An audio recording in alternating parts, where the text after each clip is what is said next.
네, 오늘은요, 가정 같은 교회입니다. 오늘 말씀은요, 이 성도들이 서로 상호간에 또 목회자가 또 성도들을 어떻게 대해야 할지를 알려주고 있어요. 교회에 나오시는 분들 가운데 나이 많으신 분들은 부모님을 대하듯 하라 말씀하고 있고요. 젊은 사람들은 형제와 자매를 대하듯이 존중하라고 알려주고 있어요. 자, 교회는 다양한 계층이 나오죠. 나이가 많으신 어르신들 나오시고 젊은이들, 또 어린이들, 이렇게 다양한 연령대의 사람들이 교회에 나오시기 때문에 이런 분들을 다 우리가 가족을 대하듯이 존중하며 또 사랑해야 할 것을 말하고 있습니다. 자, 교회는 예수 그리스도 안에서 우리가 다 가족이 된 겁니다. 그리스도의 보혈의 피로 구속함을 받아서 하나님의 아들과 딸이 되었으니까요. 우리는 사실 나이 많으신 분들은 부모님 같이, 또 젊은 분들은 형제와 자매 같이, 그리고 어린 아이들, 학생들은 나의 자녀들 같이 이렇게 대하면은 교회는 정말 하나님이 사랑하시고 복 주시는 하나님이 만든 이러한 공동체가 될 것입니다. 자, 그리고 교회 안에서 남편이 없는 이러한 자들에 대한 책임을 얘기하고 있어요. 당신의 여성들이 사회적 약자들로 남편이 없을 때 생계를 꾸려가기가 어려웠습니다. 그래서 사회적 약자들에 대해 일시적으로 사회적 약자인 이 남편이 없는 분들을 1차적으로 가정에서 자녀들이 그 책임을 감당하라 이렇게 말씀하고 있습니다. 그리고 참 가부는 하나님을 의지하며 기도 생활을 하면서 살기 때문에 교회는 이분들을 존중히 여기고 그의 생계를 보살펴 주라는 말씀을 하고 있어요.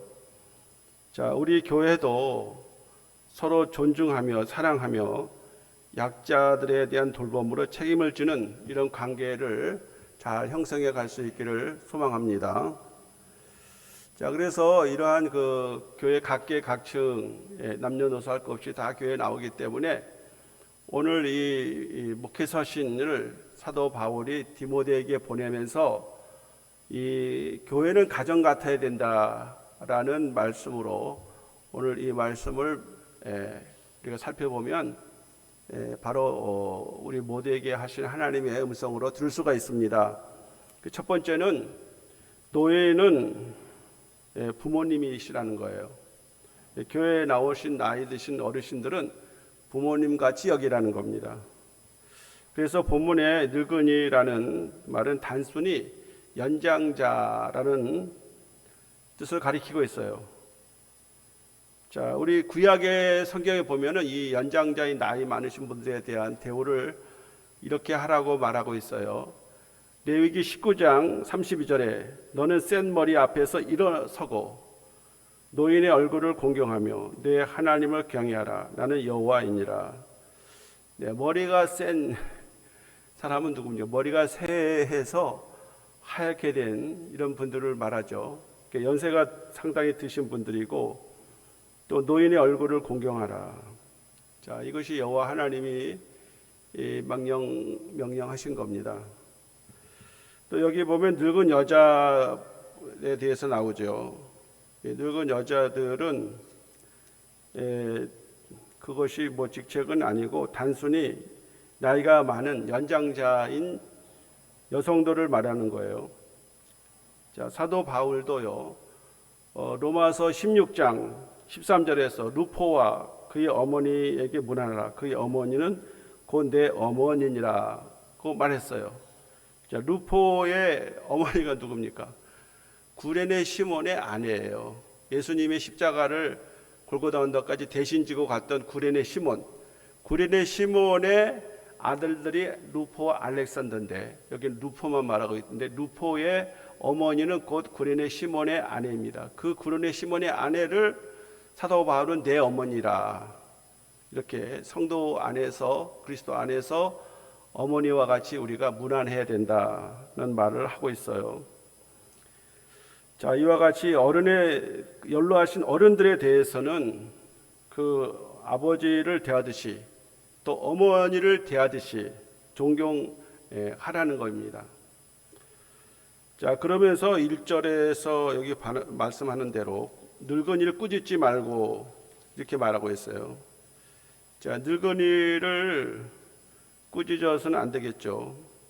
근데 꾸짖다는 말은요, 상당히 그 부드러운 말이 아니에요. 이 꾸짖다는 말의 원어 헬라어에는 에피프렉세스죠. 이런 말로 사용했는데 이것은 뭐냐면 때리다, 주먹으로 치다는 뜻이에요. 근데 부모님을 때리려고 주먹으로 칠 수는 없으니까 말로 심하게 책망하고 징계한다는 뜻이죠.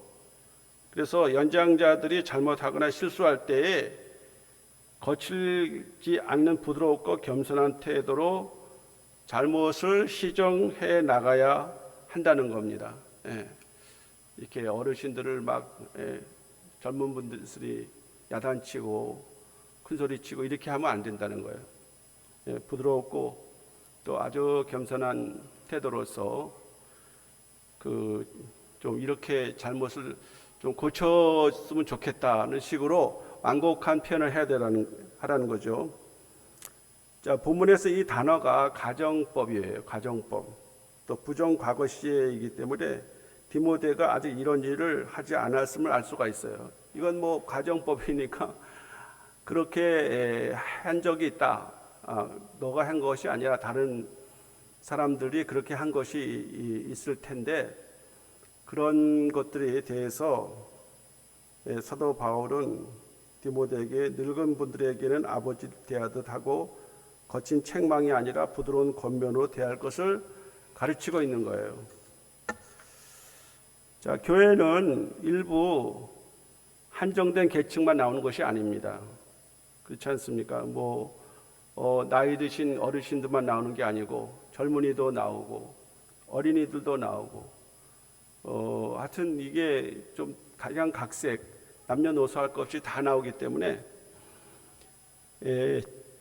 이러한 공동체를 이러한 필요한 조언을 하는 것은 치료보다는요 이런 상황이 벌어졌기 때문에 얘기하는 것이 아니라 앞으로 이렇게 될 우려가 있으니까 그렇게 하지 말라라는 예방적인 차원에서 사도 바울이 말하고 있어요. 그러니까 좀 앞으로 이런 일이 생기거들랑 그렇게 거칠고 또 아주 큰 소리 치지 말고 아주 부드러운 말로 겸손히 그렇게 부모에게 말씀드리듯이 해라 라는 얘기를 하고 있는 것이죠. 자, 우리 교회 안에서 늙은 성도들이 많이 계십니다. 그래서 이 사도 바울은 디모데에게 그 외할머니 로이스와 어머니 유니게에게 하듯이 신앙의 어머니로 감사와 따뜻함으로 존경하라는 거예요. 그러니까 그렇게 존경을 함으로써 어르신들에게 삶의 그 활력을 주고 또 존재의 의미를 갖게 해야 된다는 것입니다. 존경받는 노후 생활 14가지가 있어요. 제가 어떤 목사님이 이걸 이렇게 아주 장황하게 기록했는데 제가 보니까 나이 드신 분들이 그냥 살아가시는 것보다 교회 안에서나 일반 사회생활에서 이렇게 생활하면 좋겠다라는 말씀을 드립니다. 존경받는 노예생활 14가지가 있어요. 첫 번째, 모든 일에 감사하는 마음을 가지고 살아가세요. 모든 일에 감사한 마음으로 살아가라. 첫 번째죠. 두 번째, 늙으면 시간이 많으니 항상 유산소 운동을 하세요. 건강을 위해서 이제 유산소 운동을 하라는 겁니다. 세 번째, 일찍 자고 일찍 일어나는 습관을 들여서 리듬을 유지하도록 하세요. 자, 네 번째는요, 고독을 이기려면 취미생활과 봉사활동을 실시하도록 하세요. 고독을 혼자 있으면 고독하잖아요. 그러니까 함께 취미 생활도 하고 또 이제 건강하신 분들은 봉사활동도 하시라는 거예요. 5번째, 친구들이 먼저 죽어도 슬픔에 빠져들지 않도록 하세요. 누구나 가는 길이기에 오늘을 가장 행복하게 사는 방법을 터득하도록 하세요. 자, 친구들이 하나 둘씩 세상을 떠나가잖아요. 그러면 의기소침해지잖아요. 나는 언제 죽을 건가 이렇게 생각하지 마시라는 거예요. 그죠? 오늘 하루도 가장 행복하게 사는 방법을 그렇게 터득하며 사시라는 겁니다. 6번째, 남의 일에 지나치게 참견해서는 안 됩니다. 7번째, 일거리가 있는 것이 최고의 행복이라고 생각하세요. 어떤 일이든지 일거리가 있으면 행복하다. 일거리를 찾아서도 할 수가 있겠죠. 8번째, 나의 괴로움이 제일 크다고 생각하지 마세요. 이러한 고난은 나만 당하는 것이 아니냐 이렇게 생각하지 말라는 거예요. 9번째, 다른 사람이 자신의 일을 대신해 줄 것이라는 기대를 하지 마세요. 자기 자신의 일을 누가 이렇게 우리 아들이 해줄 것이고 또 동생이 해줄 것이다 이렇게 기대하지 말라는 거예요. 그 다음에 10번째, 무슨 일이든지 자기 힘으로 해결하는 것이 좋습니다. 무슨 일이 자기 힘으로 하라는 거예요. 11번째, 다른 사람이 나를 보살펴 주를 기대하지 마세요. 다른 사람들이 나를 보살펴 주지 않겠냐 이런 기대를 하지 말고 그저 씩씩하게 자기의 삶을 자기가 살라는 거예요. 자, 12번째로 혼자 지낸 습관과 방법을 가져 행동으로 실천하도록 하세요. 혼자 사는 방법을 터득하라는 거예요. 13번째, 모든 일에 당황하지 마시고 성급하게 급히 뛰어다니지 않도록 하세요. 경험 없이 막 뛰어다니지 말라는 거죠. 자, 그 다음에는 14번째, 항상 사랑하는 마음으로 살아가도록 노력하세요. 사랑이 없으면 삶이 외롭고 고통스럽게 살게 된다는 겁니다. 그러니까 감사하고 사랑, 이게 첫 번째가 감사죠. 마지막에 사랑입니다. 그러니까 여러분 모든 일에 참 감사하다. 그리고 자녀들에게도 감사하고 또 이렇게 만나는 친구들도 만나면 감사하고 차를 나누든지 밥을 같이 먹든지 참 그래도 만나서 이렇게 대화 나누니 얼마나 감사하냐. 또 우리가 모든 일을 사랑으로 한다면 사랑받고 귀중히 여김 받고요. 행복한 노년을 살게 될 겁니다. 이러한 얘기들을 여러분 많이 들어봐서 알겠지만 중요한 건 뭡니까? 실천하는 거죠. 그래서 나이 드신 성도들께서는 이렇게 이러한 변을 참고로 해서 건강하고 행복하게 믿음으로 잘 승리하시기 바랍니다. 그리고 노인은 먼저 스스로 칭찬과 존경받을 만한 언행을 하시라는 거죠. 더 노력하고 기도하고 겸손해야 합니다. 교회에서 아는 게 많고 경험이 있으시니까 참 이렇게 말하면 뭐라 그래요 요즘에? 꼰대라고 그러잖아요. 저도 우리 아이들한테 얘기하면 꼰대라고 그래요. 그래서 참 민망하더라고요. 아니 당연한 난 생각하는데 요즘은 젊은이 그렇게 생각 안 한다는 거예요. 하고 싶어도 말하지 않는다는 거예요. 저희 비슷한 친구들에게 내가 물어봐요. 야, 너 자녀들에게 시장가 가라고 막 얘기하냐 그랬더니 그거는 금기사항이래. 절대 그 말을 하면 안 된대. 자기 속이 터져도 40이 막 넘어가고 이래도 말을 못 하는 거예요. 왜냐하면 그거 말했다가는 요즘에 그런 부모가 어디 있냐고 자녀에게 다 맡기는 거지. 그렇지만 부모의 심정이 그렇습니까, 여러분? 그래도 부모님은 노력, 기도하고 또 사랑하고 겸손히 젊은이들이 하는 것을 지켜보면서 이렇게 자리를 지켜주는 것만도 하나님께 영광이 되고 찬송이 될 줄로 믿습니다. 우리 교회가 우리 어르신들은 부모님처럼 또 이제 친아버지 어머니처럼 섬기고 존경하는 행복한 교회와 성도가 되기를 간절히 소망합니다. 두 번째, 젊은이는 자식입니다, 여러분. 젊은이를 그리스도의 형제로, 형제애로, 형제 사랑으로 대하라는 겁니다. 마음만이 아니라 실제로 형제로 불렀던 일이 그리스도인 사회에서 늘 있었어요. 그러니까 뭐 어느 교회는 직분이 없어요. 다 목사님도 형제라고 그래요.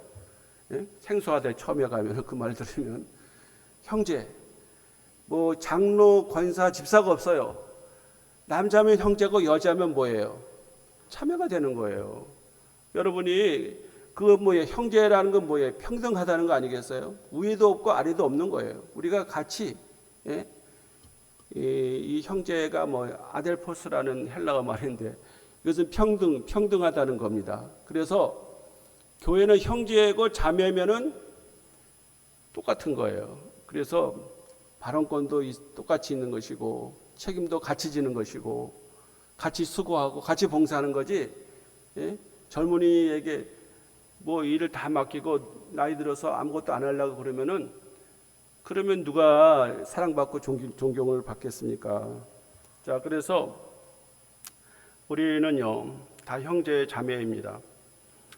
젊은 여자에게는 온전히 깨끗함으로 자매에게 하듯 하라 했습니다. 자, 이 깨끗함이라는 말은 헬라어로 하이네이아는 성적 순교를 뜻하는 말로 바울의 디모데가 젊은 여자를 대할 때 느낄 수 있는 성적 욕망을 염두에 두고 한 말입니다.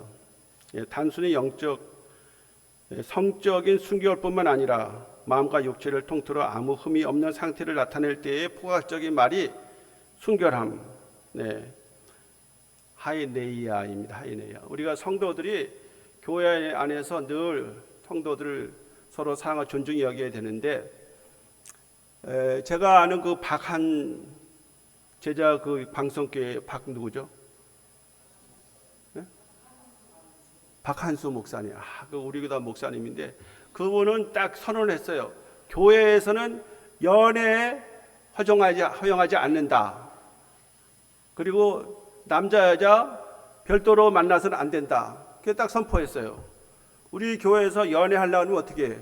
나가라. 이렇게 말했어요. 박한수 목사님. 아주 대단한 분이에요. 그래서 야, 이거 큰일 났다. 나도 교회에서 연애해서 교회에서 결혼했는데 참. 그런데 이제 그 교역자에게 얘기를 하라는 거예요. 내가 아무 자매를 사랑한다. 그 목사님, 부목사님들에게 괜찮겠습니까? 얘기하고 하라는 거예요. 근데 비밀로 하지 말라는 겁니다. 비밀로. 그러면 문제가 야기된대요. 그러니까 목사님들에게 말해서 목사님들이 이제 결혼할 때가 됐으니까 그렇게 해라. 그렇게 허락을 받고서는 만날 수 있는데 자기들이 임의로 막 만나고 막 좋아진다고 막 이런 얘기 들리면은 교회 분위기가 안 좋아지기 때문에 그런 거는 금지한다. 이 박한수 목사님 딱 선언했어요. 야, 그래서 교회는 아주 굉장히 그런 면에서 깨끗하니까 참 좋다고 그런 얘기 합니다. 참 중요한 얘기죠. 자, 우리 헬라어로 형제가 아델포스라는 말이죠. 이 말 속에 기독교 평등 사상이 포함되어 있는데요. 우리 교회 안에서 모든 성도는 그리스도의 피로 연결된 한 형제이기 때문에 우리는 성도 간에 서로 분열, 반목을 피하고 선과 화평과 하나됨을 이루어야 됩니다. 우리는 형제이기 때문에 조금 기분 나쁘면 참고 또 우리가 서로 다툴 일이 있으면 양보하고 또 우리가 이렇게 교회 생활하면은요 기분 나쁠 일 참 많아요. 기분 나쁘지 않다고 하는 것은 교회를 지금 멀리서 구경하고 있는 거예요. 교회에 들어오면은 부닥치게 되는 거예요. 의견의 대립이 되는 것이고 기분 나쁠 일이 많습니다. 그럴 때마다 여러분 싸우면 되겠습니까? 그럴 때는요 우리가 온유한 마음으로 형제를 앞에 세우고 뒤로 한 걸음 물러나고 양보하고 존중히 여기면은 우리가 하나 될 수가 있고요. 함께 선한 일을 할 수가 있고 우리 하나님이 기뻐하시는 화평을 이루어갈 수가 있습니다. 할렐루야. 교회 생활만이 아니라 실제로 행복하게 사는 비결이 있어요. 이 행복하게 산다는 하는 것에 대해서 많은 사람들이 얘기를 했습니다. 그러나 저는 실제적인 얘기를 여러분에게 행복하려면 이렇게 살아야 되지 않을까. 이거는 프랑스의 심리학자가 오랜 연구 끝에 그 비결을 말했어요. 그 비결이 7가지입니다. 제가 간략히 말씀드리면요, 우리가 교회 생활할 때에 교회 생활이나 가정 생활이나 공동체 생활을 행복하게 하는 첫 번째 비결은 다른 사람과 자신을 비교하지 않는 것이라는 거예요. 비교하지 말라는 거예요. 예. 비교만 안 해도 평안해요. 예. 마음이 심적인 안정을 취할 수가 있고요. 두 번째, 행복의 두 번째 비결은 자신이 좋아하는 일을 하는 것이라는 겁니다. 자신이 좋아하는 일을 하세요. 자신이 좋아하는 일을 할 때 사람들은 행복해져요. 무엇이든지 자기가 좋아하는 일을 하세요. 세 번째 비결은 집과 채소밭을 갖는 것이라는 거예요. 채소밭. 자, 이거 생소한 얘기죠. 채소밭을 갖고 흙을 가까이 하며 살아가는 사람은 생명을 가꾼다는 것이기 때문에 굉장히 그 삶에 의욕과 또 삶에 그 기쁨이 있다는 거예요. 그 자라오는 그 고추라든지 뭐 상추라든지 이런 그 것들을 따면서 말이죠. 그 쾌감이 있어요. 즐거움이 있어요. 그래서 채소밭을 가꾸래요. 웬만한 건강하신 분들은 빈터가 있으면은 허락을 받아서 이렇게 하고, 집이 또 있으면 집에서 채소밭을 가꿔 보십시오. 그것이 행복의 비결이라는 겁니다. 넷째는 다른 사람에게 쓸모 있는 존재라가 되는 거예요. 다른 사람이 쓸모 있는 존재가 되어야죠. 다른 사람들이 어떤 나에게 어려운 문제를 얘기하거나 또 일을 부탁할 때에 나 시간이 없다, 나 돈이 없다, 나는 그런 일에 관심이 없다, 이렇게 털어버리지 말라는 거예요. 어떻게 해요? 쓸모 있는 사람이 되려면은 뭐 어떻게 해서든지 기도해 주겠다든지, 뭐 내가 필요한 일을 도울 수 있으면 나를 찾으라든지, 이렇게 해서 자기의 그 존재의 의미가 있다는 것을 스스로 입증하라는 거예요. 다섯 번째는 사물을 바라보는 방식입니다. 사물을 바라볼 때에 부정적으로 바라봐서 그것을 불평하고 불만하지 말라는 거예요. 그냥 긍정적으로 바라보고 있는 그대로 낙천적으로 생각하는 거예요. 있는 것은 다 아름답습니다. 그렇기 때문에 그냥 좋게 보라는 거예요. 좋게. 나쁘게 보지 마시라는 거예요. 뭐 아주 평범한 얘기죠. 그 다음에는 여섯 번째는 다른 사람의 행복에 관심을 갖는 거예요. 다른 사람을 행복하게 해주라는 거예요. 다른 사람을, 나를 행복하게 해주세요. 그렇게 하지 말라는 거예요. 다른 사람을 위해서 배려하고 다른 사람을 정말 행복하게 해줄 수 있는 것이 무엇인지 그거를 여러분이 삶으로 살아내라는 겁니다. 자, 일곱 번째는 뭡니까? 살아있음을 느끼는 겁니다. 오늘 내가 현재 살아있다, 이것 자체가 얼마나 기적입니까? 살아있다는 그 자체는 놀라운 가능성입니다. 그래서 기적이고 축복이고 선물이에요. 우리 여기 젊은 목회자들이 서북시찰에 여러 사람이 죽었어요. 그래서 내가 이거 참 목회가 이렇게 힘든 것인가. 60도 안 돼서 매 사람이 한 4-5사람이 죽었습니다. 그래서 내가 얼마 전에도 한 목사님이 돌아가셨는데 참 여러분, 살아있는 자체가 하나님이 주신 선물이에요. 그리고 그것을 우리가 오늘 살고 있다는 자체는 축복이고 기적입니다. 그래서 이러한 날들을 소중히 여기고 하루하루를 무의미하게 보내지 마시고 정말 여러분들이 목적을 가지고 비전을 가지고 그것을 위해서 믿음으로 달려나가 하나님께 영광을 돌리고 정말 이웃에게 여러분의 존재의 의미가 정말 필요하다는 것을 각인시켜 줘야 돼요. 자, 이렇게 교회에서도요, 우리가 서로 성도들이 서로를 위해서 사랑으로 섬기고 또 부족한 것이 있으면 다 채워주려고 하고, 가족처럼 여러분이 내 이웃에 있는 분들 누군가 한번 돌아보세요. 여러분 성도 간의 이름도 모르고 또 어떻게 사는지도 모르고 그 사람이 무엇을 생각하는지도 모른다는 그것은 우리가 좀 더 반성해야 돼요. 또 우리가 어떠한 그 시간을 내서라도 그분들과 대화를 통해서라든지 차를 먹는지 밥을 먹으면서라도 교회에서 만날 때라도 여러분이 그렇게 서로 사람 간에 대화도 하고 또 서로 배려하고 진정으로 사랑하려고 하는 이러한 노력이 우리 교회를 사랑의 공동체로 분명히 만들 줄로 믿습니다. 자, 그래서 우리 성도들은요, 가족처럼 또 우리 성도들을 이제 사랑으로 잘 섬기시기 바랍니다. 특별히 이 과부인, 참 과부인 과부를 존대하라고 말하고 있어요. 그래서 8절에 보면 누구든지 자기 친족, 특히 자기 가족을 돌보지 아니하면 믿음을 배반한 자요, 불신자보다 더한 자니라고 했습니다. 성경에 쓰여질 당시에도 과부들은 특별한 관심의 대상이었습니다. 하나님은 고아와 과부의 아버지죠. 과부의 재판장이고 고아의 아버지라고 성경은 분명히 말하고 있습니다. 성경 하나님 백성들에게 보살펴줄 남편이 없는 이런 과부들을 돌봐줄 것을 성경은 율법으로 명시하고 있어요.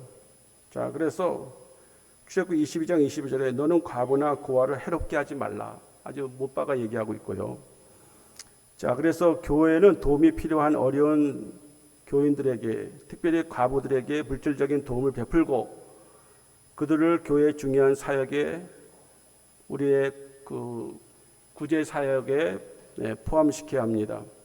초대교회 예루살렘 교회가 최초의 집사들을 7명을 세웠는데 그 7명의 집사를 세우게 된 이유는 히브리파 과부들, 헬라파 과부들들이 공정하게 교회에서 그들을 구제금을 나눠주지 않았기 때문에 그것이 문제가 되었습니다. 그래서 7 집사님들을 세워서 사도들은 말씀 전하는 것과 기도에 전념할 테니까 교회의 살림살이 이것은 집사님들이 맡아서 해주세요. 특별히 어려운 소외된 이러한 과부들에게 공평하게 공정하게 이렇게 살아갈 수 있도록 그들을 보살피도록 해주세요. 해서 교회의 첫 번째 조직이 이렇게 교회의 소외계층, 특별히 과부들을 도우라고 7 안수집사를 세운 것입니다.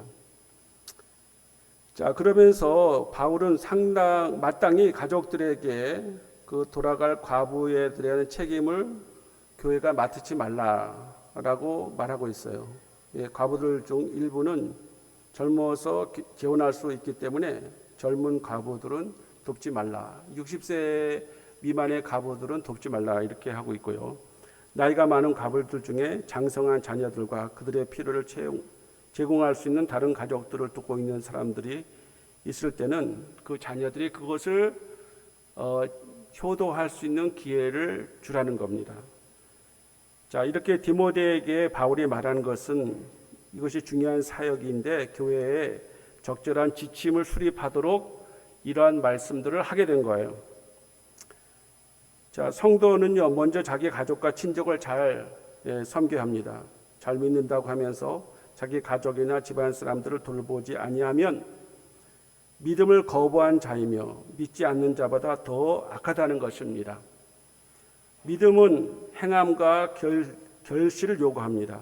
우리 기독교의 사랑은 모든 사람을 향한 것인데 특별히 자기 직계 가족조차 돌보지 아니하는 자는 복음과 구제와 선행에 참여할 수가 없다는 것이에요. 자기 가족을 돌아보지 아니하는 자는 하나님을 섬기고 교회를 봉사할 만한 기본적인 자세가 되어 있을지 않을 뿐만 아니라 인간의 원초적인 책임을 무시하는 자이므로 정죄받아 마땅하다는 것입니다.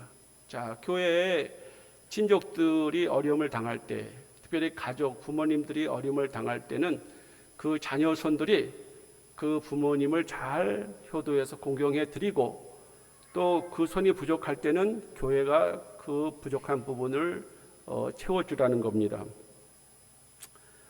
이 프란시스 쇠포는 그에 져서 20세기 말 교회에서 교회는 죽어가는 문화 속에서 사랑하는 교회가 되어야 한다라고 말하고 있습니다.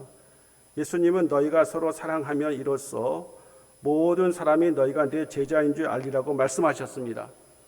예수님께서는 우리가 진정 거듭난 그리스도인인지 아닌지에 대한 판단할 수 있는 권리를 세상에게 주었다는 겁니다. 너희가 그리스도인인지 아닌지는 너희들의 판단이 아니라 세상 사람들이 그것을 판단한다는 것입니다. 자, 그래서 우리는 교회는 무조건 사랑이 넘쳐야 합니다. 교회 와서 서로 상처받고 마음 상하고 신앙을 잃으면 안 된다는 거예요. 교회는 무조건 사랑이 넘쳐야 돼요. 교회를 파괴하는 향기는 딱 한 가지입니다. 사랑하고 싸우면 교회는 무너지게 돼 있어요. 이거는 얘기하면 안 되겠지만 부산 경남의 교회세가 약합니다. 그 이유는 한 가지예요. 교회 성도들이 신앙의 보수 정통성을 지키기 위해서 교회에 모이면 싸웠어요. 그래서 사회 사람들이 뭐라 하면 싸우면 교회 가서 싸우라 그래요. 세상에 그런 말이 어딨습니까? 그래서 우리 교회는 우리가 서로 의견 충돌해서 싸울 일이 많이 생겨요. 안 생길 수가 없습니다, 여러분. 그래 할지라도 어떻게 해야 돼요? 우리가 서로 양보하고 그리고 또 다른 사람의 의견을 존중히 여겨서 그 사람 의견으로 해보세요. 그래도 하나님의 뜻이 이루어져요. 내가 생각하는 대로만 해서 하나님의 뜻이 이루어지는 게 아닙니다, 여러분.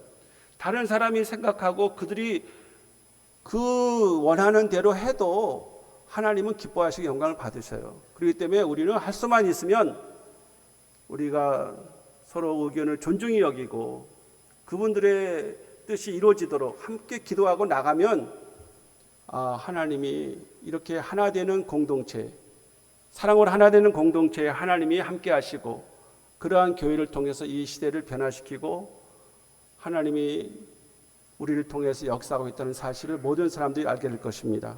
사랑하는 성도 여러분, 오늘도 우리 교회는 가정 같은 교회가 되어야 되겠습니다. 그를 위해서 함께 기도하고 사랑의 수고를 감당하는 우리 모두가 되기를 주님의 이름으로 축원드립니다. 기도합니다. 하나님 아버지 감사합니다.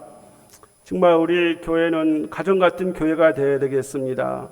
나이 드신 어르신들은 부모님처럼, 젊은이들을 대할 때 형제 자매들처럼, 그리고 어린이들을 대할 때, 청소년을 대할 때 나의 자식처럼 이렇게 대해야 되겠습니다. 하나님, 정말 우리 교회는 사랑이 차고 넘치는 제일 행복한 교회가 되어져서 가정 같은 우리 교회가 되게 은혜를 내려 주시옵소서. 예수 그리스도의 이름으로 기도합나이다. 아멘.